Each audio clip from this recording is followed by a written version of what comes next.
As was said, I'm from Just Leadership USA, and I'm here representing the Close Rikers campaign. Now, I think it's very important for me to say that I help coordinate the Close Rikers campaign, but I'm not a leader of the Close Rikers campaign because we believe those who have been most directly impacted are the ones who lead campaigns. People like the folks on this stage, people like the folks in the film. So I'm honored to be one of the people who helps coordinate the Close Rikers campaign. And I was invited by Mark to come to speak to you all about some of the strategies and the tactics that we use to succeed in getting the mayor to close Rikers. But first I want to share something about one of our leaders. Her name is Anna. So a few weeks before the Close Rikers campaign started in 2016, I was told that there was a woman named Anna who wanted to get involved. And her son had been held on Rikers. He had been struggling with depression, mental health issues, being locked away there, physical abuse at the hands of correction officers. And he had been waiting for trial for 6 years. 6 years pre-trial at Rikers, and was barely holding it together. I said, well, can you come to our rally to talk about it? And she said, I can, but I want to use only my initial, Anna P, because I'm afraid they'll retaliate against him if they know that I'm speaking out about this. Well, let me tell you, she came and she spoke, and she never stopped talking.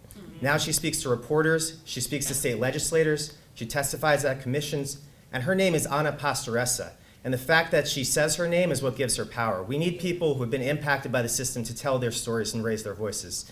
And so that's how we build leaders on the Close Rikers campaign. And that's how I'm glad to see that's happening right here in Milwaukee. So here's what happened with the Close Rikers campaign. Rikers Island was created let's go back a step. Rikers Island, what is it named for? It's named for Abraham Riken, who was not only a slave owner, he was part of a group called the Kidnapping Club that used to catch people like 12 years a slave, basically capture men and send them back to the South for money. And that's who we named Rikers Island after. In 1935, it was opened as an island penal colony, and it's been a disaster ever since for 80 years. Scandals, violence, corruption, torture. And there's always been these attempts to reform it. So in Just Leadership, which is an organization founded by and led by formerly incarcerated people, decide, well, what are we going to focus our first campaign on? There was no choice. It had to be Rikers Island. It was a torture island in our own backyard. It's a symbol of oppression across the United States. And most importantly, we know that there is no way to reform it. Everybody else is talking about how do we fix Rikers? How do we make it safer? There is no way to reform Rikers. The only solution is to close it.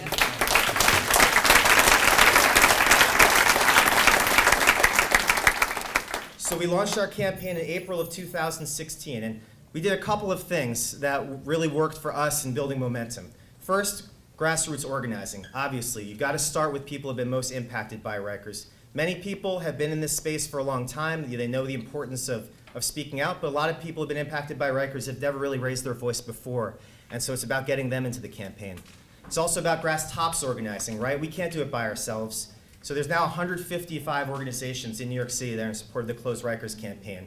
And it ranges from a couple guys who have a street organization in the Bronx to the National ACLU, everybody in between. Faith-based organizations, housing organizations, immigrants' rights groups, and we're all working together for this shared goal. So that's really important for us to build power, is to make sure that everybody gets why this is so important, even though it's really important to have people who are most impacted in leadership. The third part is we have to shape the narrative. I don't know exactly what it's been like hearing stories about MSDF in your local newspapers, but you hear a lot of sensational things about Rikers when you're in New York, right? You hear a lot of the worst of people, you hear a lot of horrific stories coming out of there. It was really important for us as a campaign to tell the stories of people who are in there and not let the sensational media accounts of who's at Rikers and why people are at Rikers define who we're trying to help. And so part of that involved being out in the streets, sharing our stories.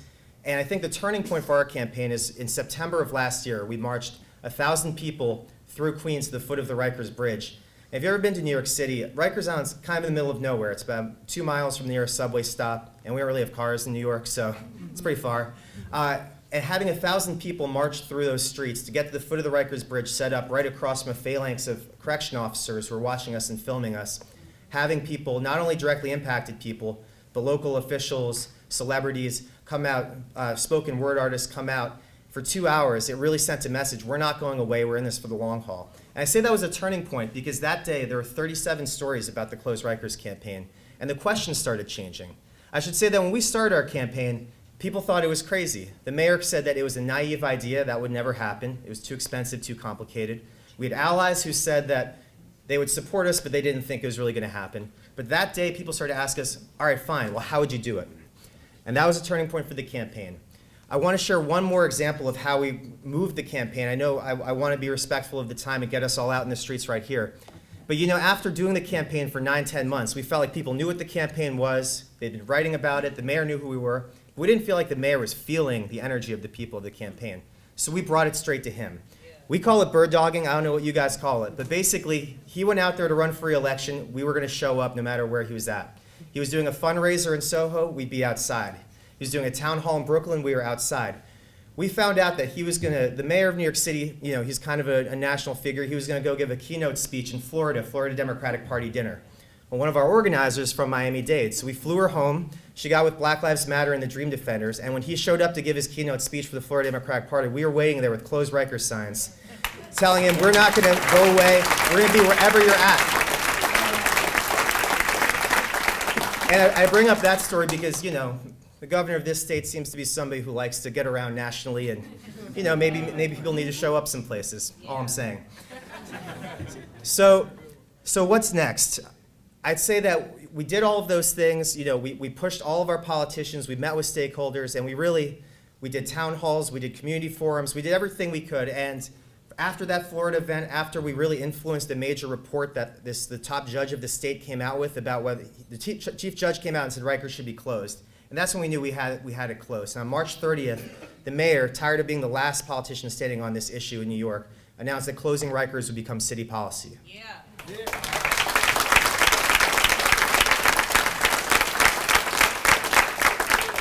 So we're not done yet. We have a long way to go. There's a lot of details that matter. So we're staying on it. The campaign is strong as ever. And, you know, just to bring it home to the real people, right? Anna, her son, while this was happening, he took a plea deal. Right? At the end of 6.5 years, he said, I can't take any more. It's only a couple more years upstate, and I don't know if I'm going to make it. And that's why when our mayor says we can close it and it'll take about 10 years, our campaign doesn't let up. How many more people like Jairo Pastoressa are going to be in that situation? How many more people are going to cycle in and out of that place while we're waiting to figure things out? So we're not letting our foot off the gas. The campaign is real. But in the midst of all this, it was important for me and for my colleague Khalil, who's going to be speaking tomorrow night. By the way, if you want to tell us apart, Khalil's the one with the short hair, I'm the one with the long hair. It was important for us to come out to Milwaukee because Rikers is every jail and every jail is Rikers. There's stuff happening all over the country. You talk about horrific conditions, no due process, racial discrimination. You could be talking about Rikers or MSDF. So it's important for us to come here and support our brothers and sisters who are working to close MSDF. And Just Leadership is in full support of Expo closing MSDF, and we're going to do what we can to help you guys.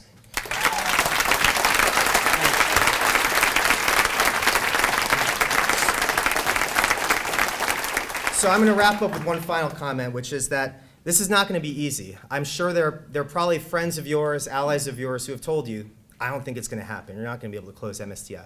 It's going to be hard. It's going to be very challenging. And I think this is why it's so important for people who are directly impacted to lead. Because people who are directly impacted know what's at stake, and they won't give up if it's hard, and they won't settle for compromises if the compromises aren't real. And that's why we believe that Expo is going to close MSDF, and we'll stand by you till you do it. Thank you. Shut it down.